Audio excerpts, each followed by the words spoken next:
मश्क number पहिरीं में आहे यादि रखो त ही ॿारनि खे जेके आहिनि क्लास में ज़बानी यादि कराया वञनि। हज़रत मोहम्मद रसूलुल्लाह ख़ातिमुन नबीयीन सल्लल्लाहु अलैहि वअला आलिही व अस्हाबिही वसल्लम असांजो आख़िरी नबी आहे। पाण सगोरा सल्लल्लाहु अलैहि वअला आलिही व अस्हाबिही वसल्लम ॿारनि सां प्यार कंदा हुआ।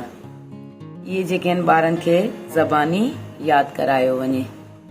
मश्क नंबर 2 आहे पढ़ो ऐं सुठनि अखरनि में लिखो।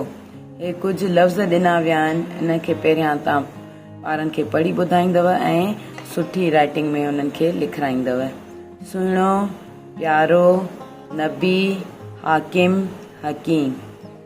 मश्क नंबर 3 में आहे हीअ नात सुर ऐं लय सां ॻाए ॿुधायो। ऐं क्लास में ॿारनि खे सुर सां हीअ नात पढ़ाई वञे ऐं ॻाए करे ॿुधाई वञे। मश्क नंबर 4 आहे तस्वीर में रंग भरियो। ही हुज़ूर सल्लल्लाहु अलैहि वसल्लम जो रोज़ो मुबारक ॾिनल आहे। रोज़े मुबारक जो जेको हिन में रंग आहे उहो साओ तव्हां भरींदव ऐं हिन में अछो रंग आहे। जेकॾहिं अछो रंग आहे या वरी को लाइट कलर स्किन कलर बि हिन में तव्हां करे सघो था। तव्हांखे मुंहिंजी इहा वीडियो पसंदि आई आहे त कमेंट बॉक्स में पंहिंजी राय जो इज़हार कंदा। वीडियो खे लाइक शेयर ऐं चैनल खे सब्सक्राइब करणु न विसारींदा। इहो तव्हांजे तरफ़ां असां लाइ प्यार हूंदो आहे। इंशाअल्लाह नई वीडियो में नए सबक़ सां गॾु ॿीहर हाज़िर थींदसि। तेसीं ताईं अल्लाह हाफ़िज़।